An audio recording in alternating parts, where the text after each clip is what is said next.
One of Donald Trump's recurring problems seems to be his employees. They know him best, but they constantly come out to condemn him. Last week, it was Michael Cohen. Tonight, former White House aide dishing the Trump administration's out of control. Or in business, there's a former associate, Jack O'Donnell. He recalled the time Trump punched a hole in the ceiling, angry that it wasn't high enough.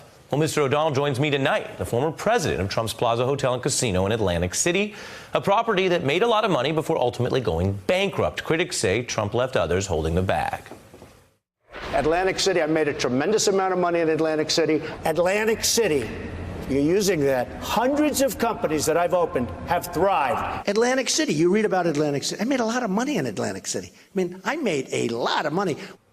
You read about it. It just depends on how much you read about it. O'Donnell says it was short-term profitable, but long-term horrible with all kinds of problems. And after O'Donnell left, the casino did file for bankruptcy, closing in 2014. Now, to be fair, that is just one of Trump's Atlantic City properties. He was affiliated with a total of 4 there, and the company operating all of them went bankrupt multiple times.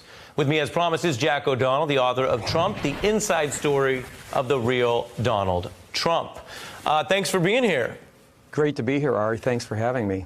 You bet. What do you see in the Trump you know from business and bankruptcy in what is now the longest shutdown in history?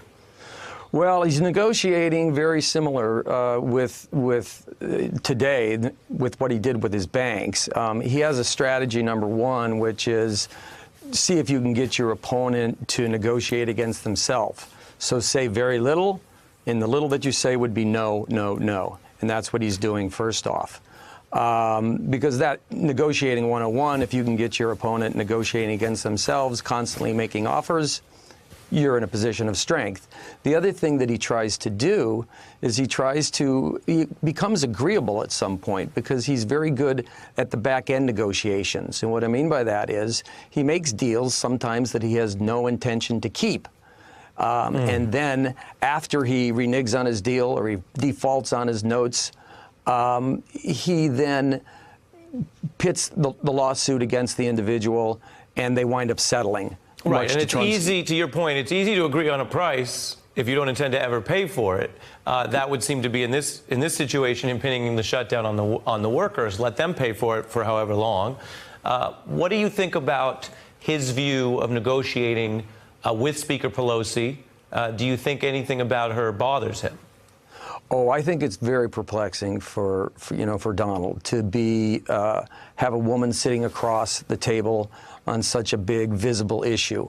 I think it would be much easier. You think from your time working with him that he's specifically bothered by the fact that this is a woman in power?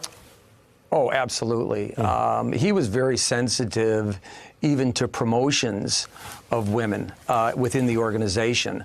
I promoted a woman to the first vice president of marketing in Atlantic City, and the position that she had replaced the individual was on the executive committee. So I just assumed that she was going to go on the executive committee. I put her on the executive committee, and he almost had a heart attack.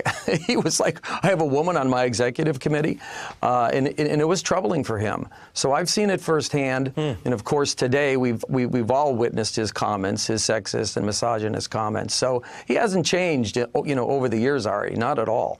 Let me play for you what he said at the time. We always get all sides in here, and he's claimed that he wasn't really in debt the way people said, and that really, Forbes and these other groups are after him. Take a listen. It says that you have a debt of about $3.2 billion and that you're losing money at the rate of $40 million a year. True? Forbes has been after me for years, consistently after me. They took properties and devalued the properties. They say the Plaza Hotel's not worth what everybody knows it's worth. It's a total hatchet job. What do you view as the lessons for the Congress, either party, and folks watching this shutdown and his behavior and figuring out, well, okay, what's the solution? Well, listen, the solution here is to really negotiate, but Trump has a long history, particularly with debt, as you've just displayed, where it means nothing to him. And so this is complicated, and it's really two issues, but he has listen, my business was the most successful business that he had. we made over $100 million in free cash annually. And it should have been, his casino interests in Atlantic City should have been the greatest success story in the history of gaming. And yet, because of his reckless spending, he crushed that business. I think he's doing the same thing with our country. If you just look at the deficit spending and the debt load that he's continuing to pile on, and the workers are going to suffer from this.